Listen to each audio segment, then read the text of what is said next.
Welcome to this explainer class. I'm your professor, and today we're doing something a little different but incredibly important. We're distilling the foundational elements of the Indian Constitution into a high-yield, deeply focused exam review. If you've got a final coming up, or if you simply want to understand the supreme law of the land without getting totally lost in the weeds, well, you're in exactly the right place. So, grab your notes, get comfortable, and let's get started. All right, let's just dive straight into this incredibly dense legal text and extract exactly what you need to master before you sit for your exam. We're looking at the Constitution of India, fully updated with amendments through May 2024. Now, it's one of the longest and most comprehensive written constitutions in the entire world. But hey, don't let its size intimidate you. We're going to break the whole shebang down into really digestible, logical pieces.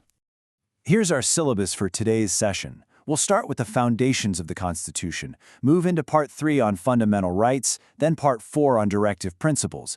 After that, we'll compare rights versus directive principles, touch on Part IVA regarding fundamental duties, and wrap it all up with a constitutional law practice exam.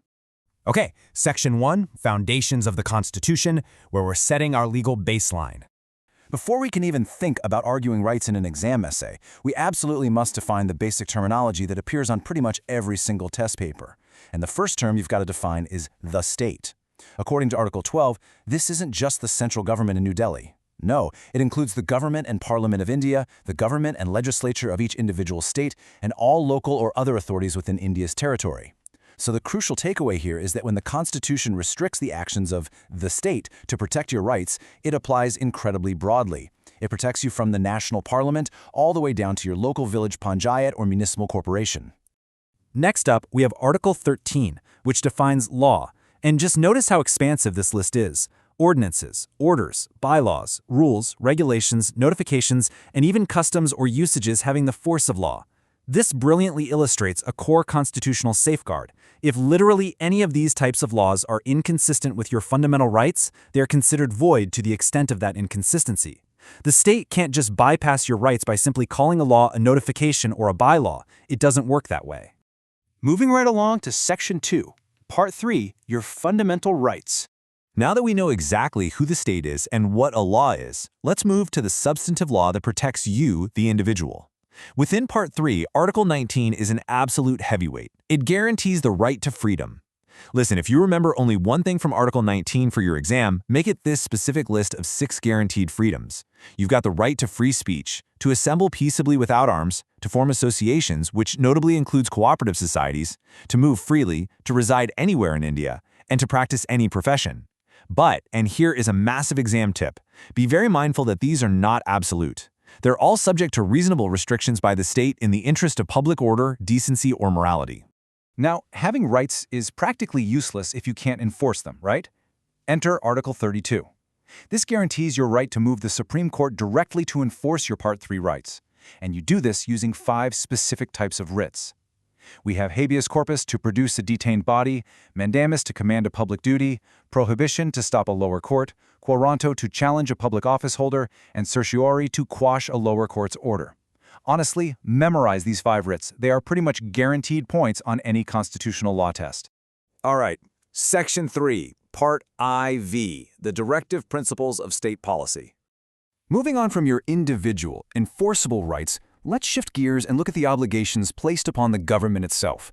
I want to pause here and ask you a hypothetical exam question. Can you, as a citizen, sue the government for failing to follow a directive principle? Well, according to Article 37, the answer is emphatically no. These principles are what we call non-justiciable, meaning they shall not be enforceable by any court. However, don't miss the second half of that sentence, because it's just as important. They are fundamental in the governance of the country, and the state actually has a duty to apply them when making laws. So what exactly are these principles the state is supposed to strive for? Here's a really high-yield summary of the key directives. Article 39 pushes for equal pay for equal work for both men and women. Article 39A requires the state to provide free legal aid, so justice isn't denied due to economic disability. Then we have Article 40 for organizing village panchayats, Article 44 directing the endeavor toward a uniform civil code, and Article 50 mandating the separation of the judiciary from the executive. You can't sue over these, but they truly form the architectural blueprint for a just society. Which brings us to Section 4, Rights versus Directive Principles. The absolute crux of so many constitutional exams is understanding the interplay, and sometimes the heavy friction, between Part 3 and Part 4. I highly recommend you take a screenshot of this breakdown or draw it in your notes. Seriously, memorize this comparison. Contrasting justiciable rights against non-justiciable directives is an absolute favorite for examiners. Note how Part 3 focuses heavily on individual liberties and restricts the state. It basically tells the state what it cannot do. Meanwhile, Part 4 provides policy guidelines and nudges the state toward positive action, telling the state what it should do. One is ironclad and guaranteed by the Supreme Court via Article 32, while the other is completely unenforceable in court per Article 37. Next up, Section 5, Part IVA, Fundamental Duties. We've covered what the state owes you in Part 3 and what the state owes society at large in Part 4. But what do you owe the state?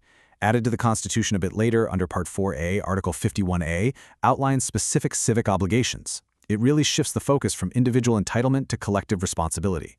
As a citizen, you have a duty to abide by the Constitution, uphold the sovereignty and integrity of India, defend the country when called upon, protect the natural environment, so forests, lakes, and wildlife, and to safeguard public property while completely abjuring violence. Knowing a few of these duties by heart will add incredible depth to literally any essay you write on the balance of constitutional power. And finally, Section 6, our Constitutional Law Practice Exam. Time to test your knowledge.